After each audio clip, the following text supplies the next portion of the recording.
Nexia birlərimizdən görürsünüz fotəmizlərə dostlar. Toza yeni. Son Scrambler motor. Həmləri zavod durdu. Akkumulyatorları toza qoyulan. Maşının yerində udara çatla qısılıq yox. Özünə zavod çıxıyor. 20 etiklərində kantaşıya durdu maşın.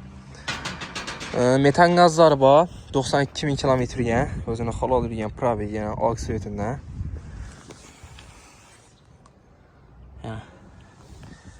Maşının kraskası arka 2 kaleni zəngişdən gələn.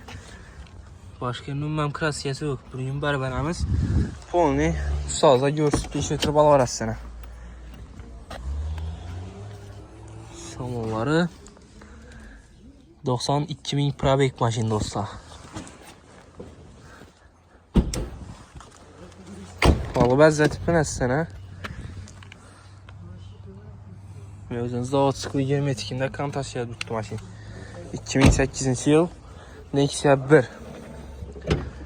Yine metan surokların mərkəsi var. Zapası kapanları. Şeylərindən bir zəng çıxmalı. Gəlibəydə Körobal arasında 2008-ci yıl Nexia 1 ilə dostlar. Son Scrambler motor. 63 milyon son baxası.